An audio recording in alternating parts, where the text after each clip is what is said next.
Permit me to ask you something, and I want you to sit with this question for a moment before your mind rushes to answer it. When was the last time you experienced true silence? Not that thin, persistent whistle that seems to live somewhere just behind your eardrums. Not that low, steady hum that feels like it has been soldered into the inside of your skull. Not the ringing that greets you at 2 in the morning and is still faithfully waiting when your alarm sounds at dawn. I'm talking about genuine, undisturbed quiet. The kind that lets you hear your own breath and nothing else. If you're watching this right now, there's a real possibility that you cannot recall what that feels like. And before we go a single step further, there is something I need you to understand with complete clarity. That sound is not random noise. It is not simply the price of getting older. And it is absolutely not a condition you must accept, fold into your daily life, and carry quietly until your final day. That ringing is your body delivering a message, a specific, urgent biological message. And the tragedy is not that the message is difficult to decode. The tragedy is that the majority of physicians have never been taught how to read it. What you're hearing is a nutritional distress signal. Your auditory system, the nerves, the blood vessels, the impossibly small sensory cells nestled deep inside your inner ear, is running critically low on essential resources. And your brain, as brilliant and relentless as it is, has begun manufacturing sound to fill a silence it no longer knows how to produce. Today, we're going to decode that signal together. We're going to walk through precisely what your body has been depleted of, why conventional medicine keeps arriving at the wrong conclusion, and what you can begin doing as soon as tonight to start turning the volume down on that internal noise. My name is Dr. Harlan.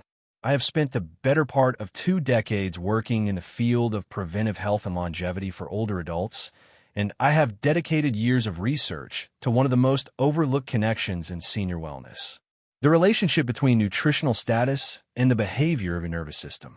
What I am about to share with you today could change how you sleep, how clearly you think, and how you experience every quiet moment that remains ahead of you. Let me tell you about a woman named Cecilia. 73 years old, retired librarian, wickedly sharp, someone who still did the Sunday crossword in ink. She came to see me roughly 16 months ago. The first thing she said when she lowered herself into the chair across from my desk was, "Doctor, it feels like someone installed a radio station inside my head and nobody knows where the dial is." She had been living with persistent tinnitus for nearly 5 years. In that time, she had visited 3 specialists. She had been fitted with a white noise machine, handed a pamphlet about hearing loss management, and referred to a counselor to help her emotionally cope with the condition. At no point, not once, had anyone sat down and asked her what she was eating. Nobody had asked about her circulation. Nobody had ordered a comprehensive nutritional workup. When I finally did, what we uncovered was, to me, entirely predictable. To Cecilia, it was like discovering a second diagnosis she never knew existed. She was critically deficient in 3 essential nutrients. Her inflammatory markers were significantly elevated. Her circulation to the structures of her inner ear was demonstrably compromised. And her nervous system was, in the most precise clinical sense of the phrase, misfiring. This was not a hearing problem. This was a biological infrastructure failure. And within 10 weeks of systematically addressing what we found, Cecilia came back to my office and said something I will never forget. She said, "It is still there, but it is like someone finally found a volume knob." By the 5th month, she described it as a whisper in the background rather than a voice shouting in the foreground. That is not coincidence.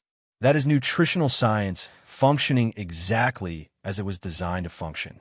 To understand why specific deficiencies produce ringing in your ears, you need a brief tour of the most delicate piece of biological machinery your body possesses. Deep inside your skull, tucked within the temporal bone, is a fluid-filled, spiral-shaped chamber called the cochlea. Lining the interior of that chamber are thousands of microscopic sensory cells. We call them hair cells. Each one of those cells is responsible for translating physical vibrations, the movement of sound waves, into electrical signals that travel up the auditory nerve and arrive in your brain as the sounds you recognize. Now here is the part that changes everything. Each of those hair cells is supplied by one of the narrowest blood vessels in your entire body, so narrow that red blood cells must pass through it in a single file line. A strand of spider silk is generous by comparison. When that blood supply is compromised, when it is sluggish or inflamed or stripped of critical nutrients, those hair cells do not simply go quiet. They begin to misfire. They start generating erratic, random electrical signals and sending them upward to the brain. And the brain, because it is fundamentally incapable of receiving a signal and doing nothing with it, interprets those random misfires as sound. That is the ringing. That is the hiss. That is the tone that refuses to turn off. Research has demonstrated something even more important than the mechanical malfunction. Tinnitus is not only a problem occurring in the ear. It is a problem occurring in the brain's ability to suppress the error messages it is receiving. When the inner ear sends faulty signals long enough and consistently enough, the brain stops attempting to filter them out and begins treating the noise as a standard feature of its environment. Scientists refer to this as auditory cortex reorganization. The brain has literally restructured its processing architecture around a sound that should not exist. This is why the condition feels so deeply permanent. Your brain has changed its wiring to accommodate the noise. But here is the piece of this story that carries hope. The brain is also plastic. It can reorganize in the other direction. It can rebuild. It can recalibrate. But it requires the right raw materials to do so. Let us begin with the first and most broadly misunderstood deficiency. Magnesium. Deep within the cochlea are specialized receptors known as NMDA receptors. These receptors govern the intensity with which your auditory nerve fires in response to stimulation. When magnesium is present in adequate amounts, it functions as a natural plug inside those receptors, preventing them from firing beyond a healthy threshold. When magnesium is depleted, those receptors sit wide open. Every vibration, every signal produces an exaggerated neural response. The system's gain is permanently turned to maximum, and the brain, unable to cope with the unrelenting static, begins producing its own compensatory noise. Researchers call this process glutamate excitotoxicity. In simpler terms, it is an auditory system overwhelmed beyond its capacity to self-regulate. What makes this particularly alarming is the scale of the problem. Studies estimate that more than half of adults over the age of 60 are not receiving adequate magnesium. And this is not primarily because people are avoiding vegetables. It is because the agricultural soil in which those vegetables grow has been so progressively depleted over the past half-century that the magnesium content of a serving of spinach today is a small fraction of what it contained decades ago. You can eat leafy greens faithfully every day and still be running a deficit at the cellular level. Cecilia told me something during our second appointment that crystallized this beautifully. She said the ringing always seemed worst on the days she was most stressed or most exhausted. That is a textbook presentation of magnesium depletion. Stress hormones actively pull magnesium out of your cells. The more chronically stressed you are, the more rapidly your reserves are drained, and the louder that internal noise becomes. Now let us talk about something that causes damage most people never see coming. Vitamin B12. Imagine an electrical cable running through the walls of an older building. The rubber insulation around the wire has cracked and frayed over time. When electricity travels through that wire, it no longer moves cleanly from one end to the other. It leaks out. It creates interference. It sparks where it is not supposed to. That is a precise analogy for what occurs inside your auditory nerve when B12 levels fall below what your nervous system requires. Vitamin B12 is the primary nutrient responsible for maintaining the myelin sheath, the protective insulating layer wrapped around your nerve fibers. When that sheath degrades, the electrical signals your auditory nerve carries from the inner ear to the brain begin to scatter. They bleed into surrounding tissue, and your brain, receiving that scattered, incoherent signal, does not interpret it as silence. It interprets it as a sound that has no source and no off switch. Here is where conventional medicine is failing older adults at a scale that should concern every person watching this. Standard laboratory reference ranges flag a B12 deficiency somewhere around 200 picograms per milliliter. But research in functional neurology has established clearly that neurological symptoms, including tinnitus, cognitive fog, and peripheral nerve tingling, can begin appearing at levels below 400. In the patients I work with, I am looking for levels between 600 and 900 before I consider the nervous system adequately resourced.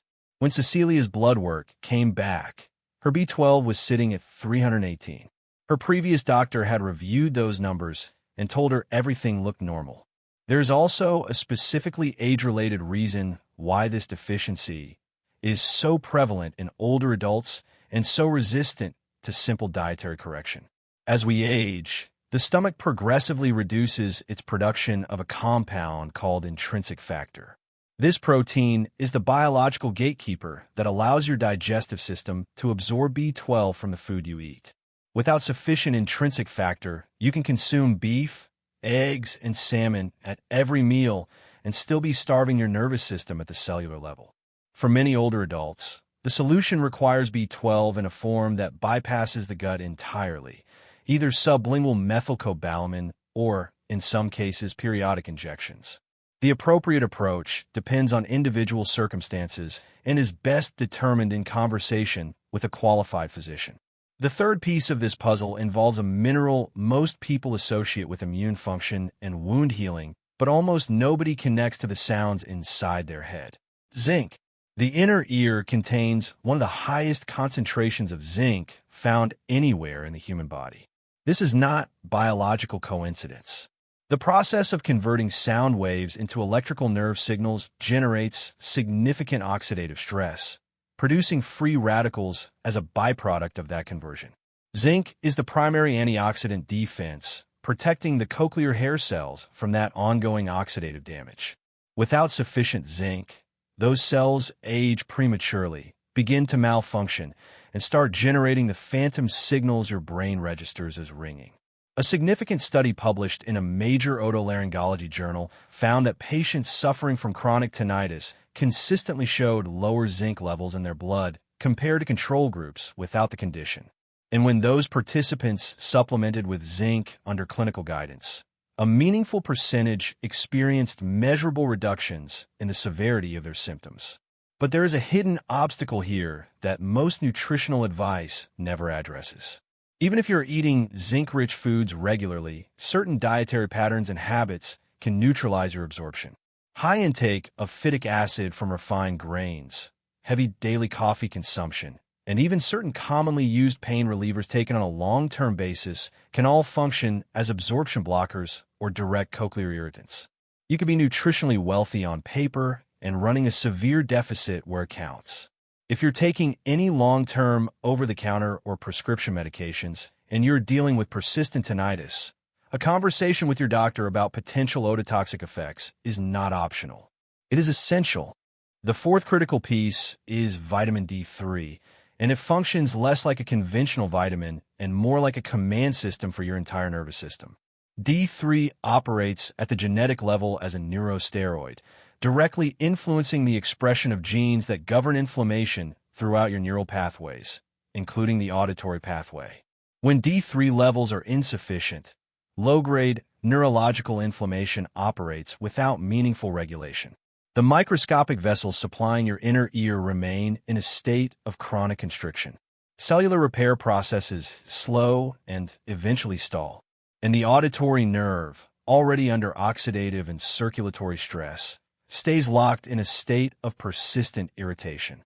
Multiple research bodies across Europe and Asia have identified a consistent pattern.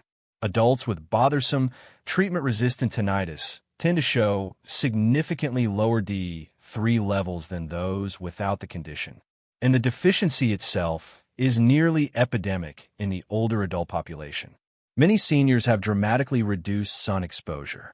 Combine that with routine sunscreen use, northern latitudes, or lives spent primarily indoors, and meaningful D3 synthesis through sunlight becomes effectively impossible. For most of the older adults in my practice, 15 to 20 minutes of direct morning sunlight on the arms and legs, several times per week, combined with dietary sources, including fatty fish and egg yolks, forms the foundation of an effective D3 restoration protocol. The fifth and final nutritional factor ties the entire system together in a way that nothing else can.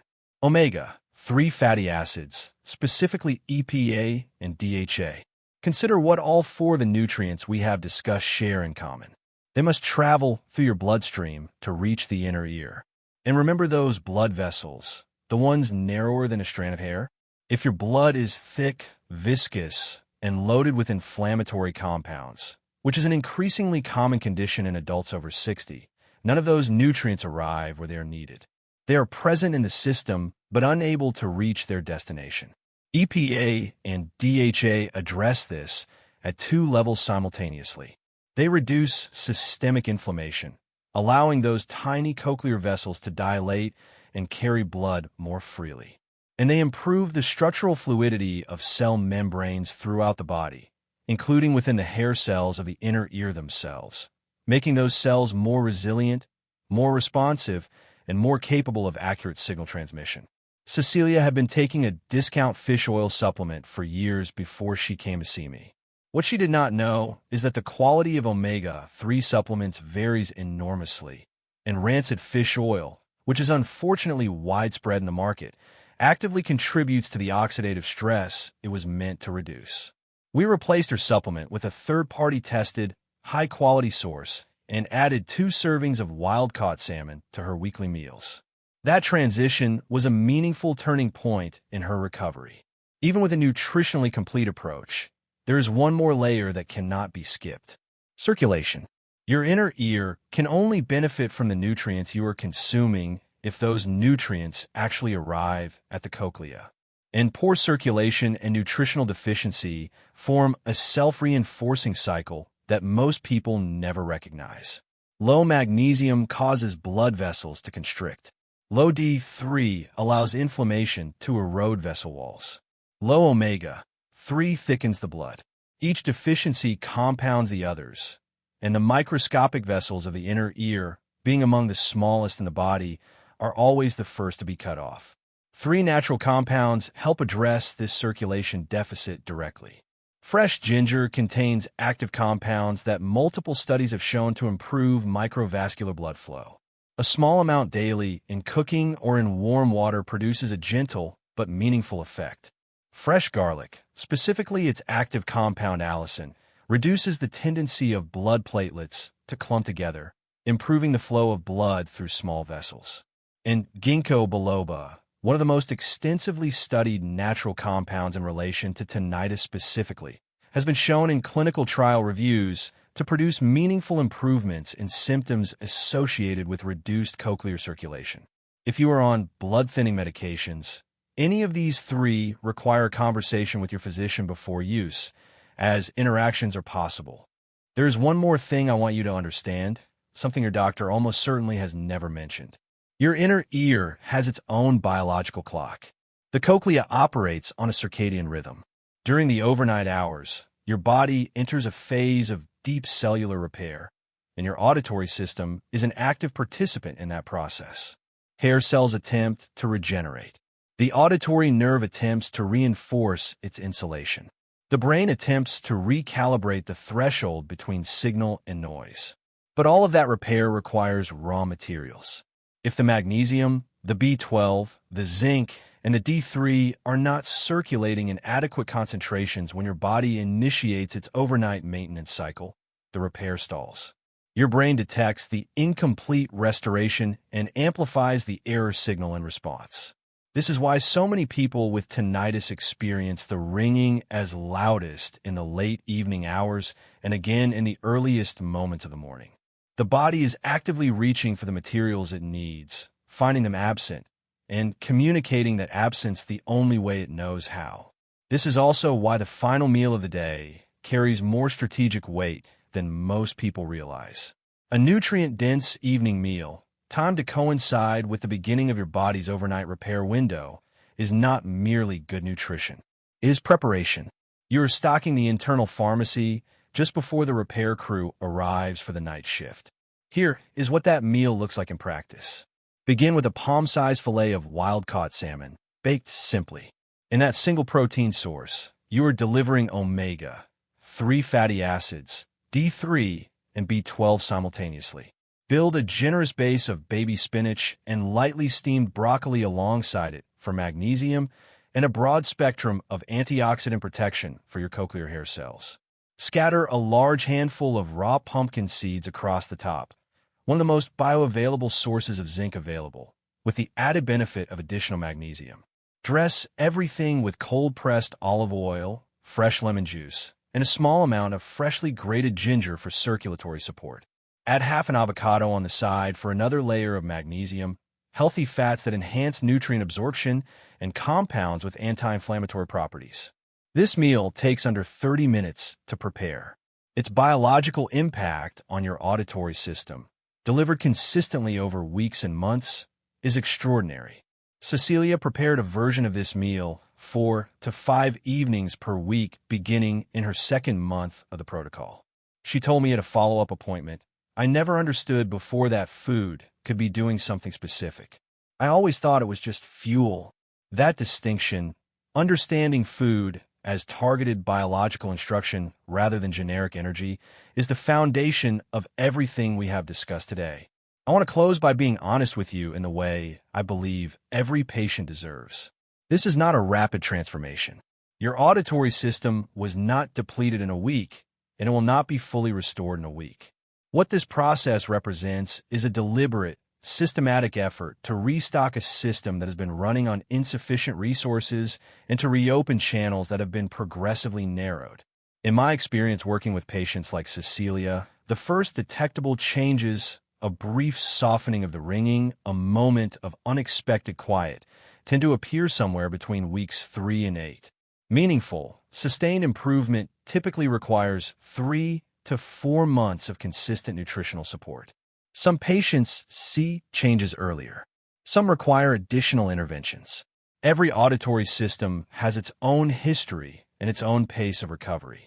But what I want you to leave with today, the thought I most want you to carry forward, is this. That ringing is not a permanent resident. It is not your new normal. It is a signal, a specific biological, entirely readable signal from a body that has not stopped trying to heal itself. Regardless of your age, regardless of how long this has been going on, your inner ear is still attempting its nightly repair. It is still reaching toward restoration every single time you sleep. It simply needs you to give it what it has been asking for. Tonight, make the salmon, add the spinach, reach for the pumpkin seeds, and begin listening to your body in an entirely different way than you have been.